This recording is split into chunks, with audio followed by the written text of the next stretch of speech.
activity 10.8 from page number 172. This is a large bowl which I placed on the table. Now I put this coin in it. I just place the coin inside this bowl. Okay. Move away slowly from the bowl. Now I just move my camera slowly from the bowl. Stop when the coin just disappear from your sight. From this point I am not able to see the coin. I just stop my camera here. Okay. Now what I will do, I will just put the water gently into the bowl. Now I just put the water inside the bowl without disturbing the coin. Now see the result. Now the coin become visible again or not?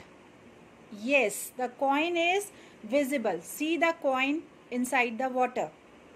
So what is the conclusion? The coin become visible again on pouring water into the bowl.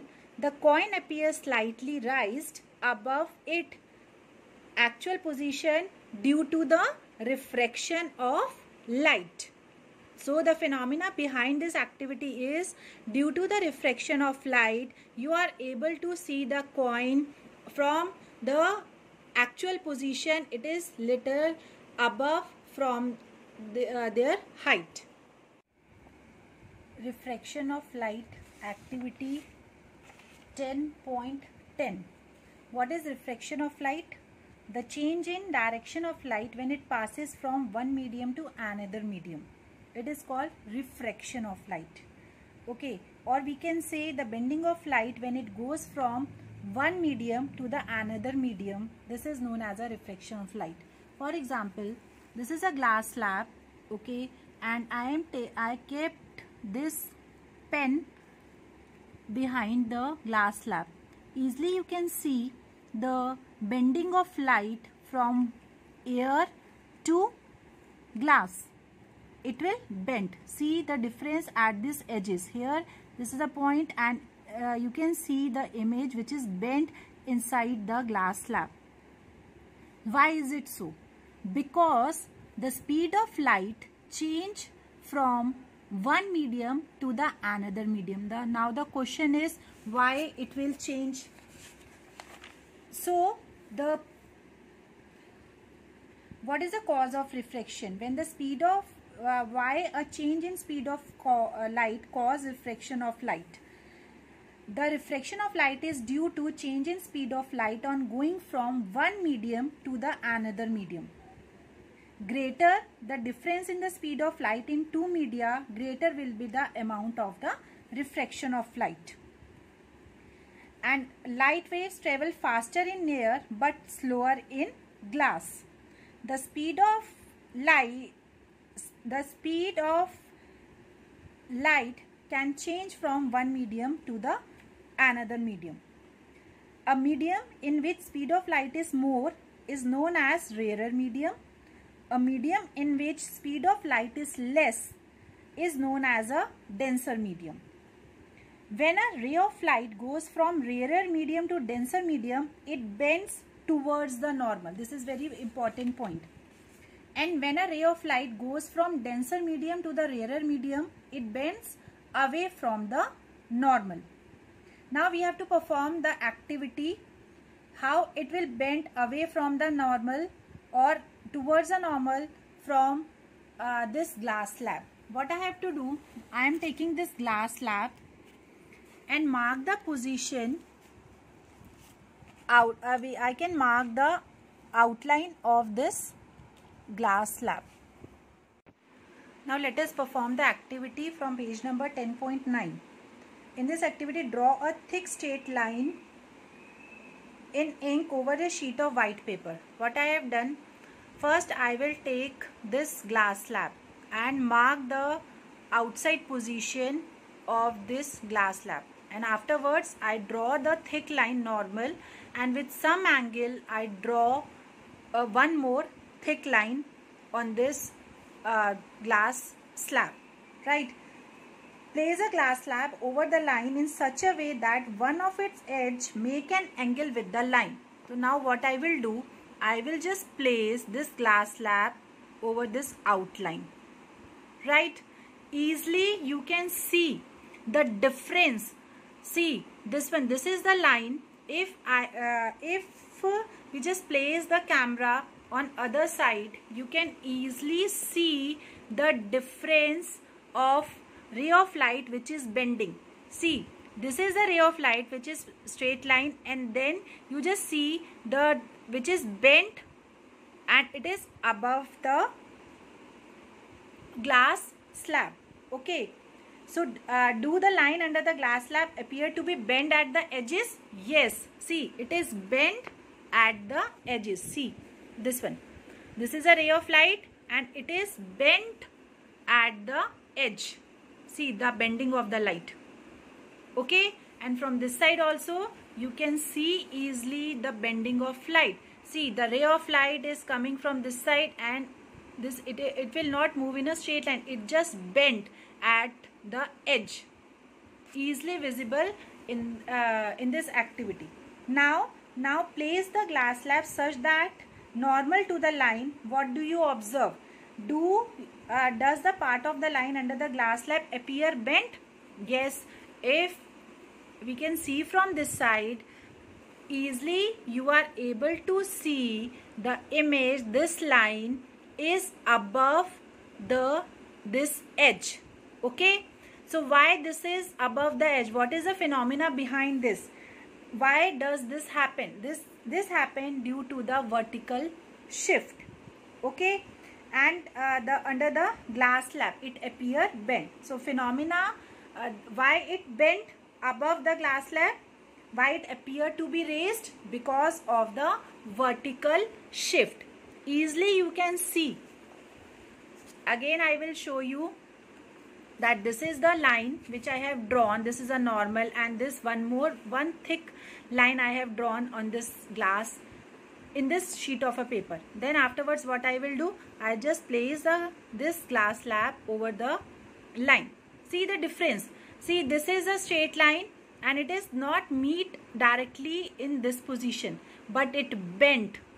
Okay, from this side also you can see it is above the glass slab. See, at this edge easily you can see the difference.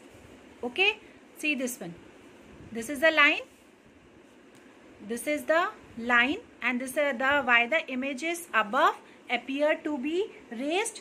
The phenomena behind is due to the vertical shift. Activity 10.10 from page number 173. Fix a sheet of white paper on a drawing board. This is a white sheet of paper which I placed on a drawing board.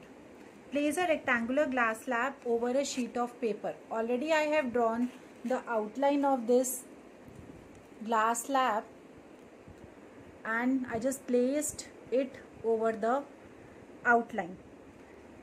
Now we have to take 4 identical pins. Instead of identical pins, I have taken these toothpicks. Okay, these are the toothpicks I have taken. Fix 2 pins, say E and F. What I have done, that first I draw the normal, okay, and I am making one angle, that is the angle of incident, and this ray which falls at this point, this is known as the angle of incidence, incident ray. Now what we have to do, we have to place 2 pins, say E and F. I place 1 pin here and 1 pin here, okay, in a straight way, right? Now this glass slab over this outline, okay, and vertically such that the line joining the pins is inclined to the edge AB. Where is the edge AB? AB is this edge. This is A and this is B, and this is C and this is D, and these pins are E and F. This is a E and this one is F, right? Look at the image of the pin E and F through the opposite edge. This is the opposite edge. Now we have to see the pins inside this glass slab. I think this is clear to you,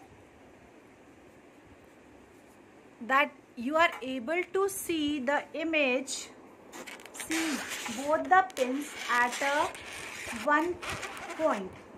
Okay, these two pins, see inside this glass slab, these two pins are at a same point.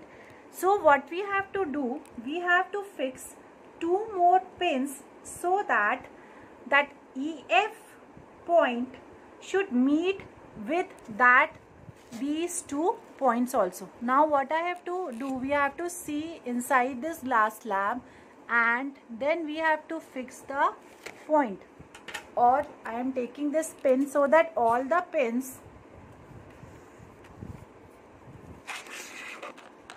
now see the image clearly, it is visible inside the glass slab.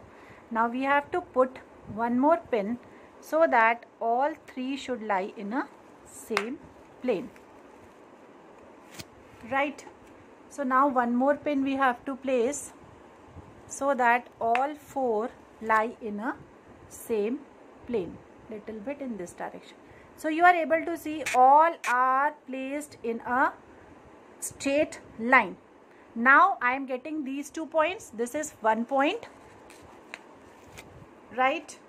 This point is P and this point is this 1 point, and this is L. Now I am getting these 2 point on the other edge. Okay,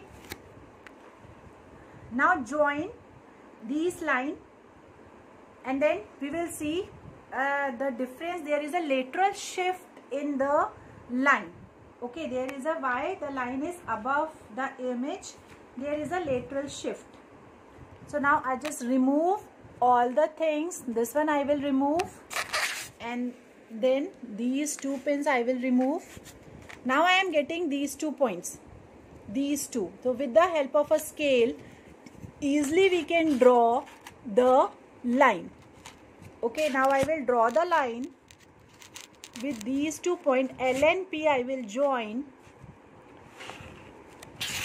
Now see, these 2 points I have joined. Now I have to extend this line. I have to extend this line with the help of a scale, right? With the help of a scale I will extend it, or first what I will do, I am getting this point. This point is known as this, I will give the point O dash. Okay, and this is O. Now I have to join O and O dash with the help of a scale, right? Now I will join the line O and O dash with the help of a scale. See, I have joined the line. It is bent towards the normal because this is the air and this is the glass and this is air. Okay, now what I will do, so it is bent, the light here has bent, the light ray has bent towards the normal at a point O dash. The light ray has entered from the glass to air. This one, this is bent. So the light here has bent away from the normal. So now we have to compare the angle of incidence, this one, this is the angle of incidence, and the angle of refraction, this one. Now this is also this, and first I have to make a, with rough hand I am making this normal. This is a angle of refraction at the both refracting surface AB and CD. This is a R1 refracting surface and this is R2, right? So in this figure, EO, this is EO is the incident ray, OO dash, O and O dash is a refracted ray, and O dash and H. This O dash, if I just name this ray H in this direction, O and H, this is H, is the emergent ray. So what we observe? We observe that the emergent ray is parallel to the direction of incident ray. Now what I will do, I will extend, because light travels in a straight line, so what I will do, I will extend this incident ray. Okay. Now I will extend this incident ray with a dotted line. I will show you. See, I have extended this line O dash to this one. To extend the bending of ray of light at a opposite parallel face AB, that is a air glass face, CD. CD is a glass to air face interface. The rectangular glass slab is equal and opposite. That is why the ray, emergent ray, parallel to the incident ray. This is a emergent ray that is parallel to the incident ray. What happened when the light ray is incident normal to the interface? Then we can find out. Okay. So refraction is due to the change in speed of light as it enters from transparent medium to the another medium. So this is this one.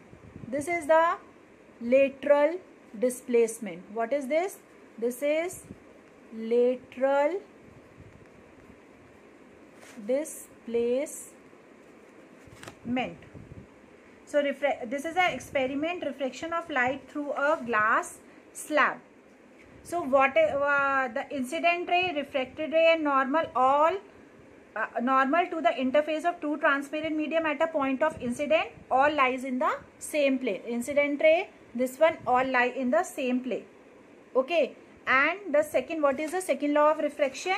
That the ratio of sine of angle of incidence. This is the angle of incidence. So what is the second law? Sine I upon sine R equal to constant. If angle of incidence and angle of R is the angle of refraction, then sine I upon sine R equal to constant. This constant value is known as refractive index of the second medium with respect to the first medium, and we can represent this refractive index with the symbol mu. This later on in the next topic, when we will discuss refractive index, then I will explain the full topic refractive index. So these are the two laws of refraction of light: incident ray, refracted ray, and the normal to the interface of two transparent medium at a point of incidence all lie in the same plane. Second law is the ratio of sine of angle of incident to the sine of angle of refraction is constant for the light of given color and for the given pair of media. This law is known as a Snell's law. This sine I upon sine R equal to constant, this law is known as a Snell's law.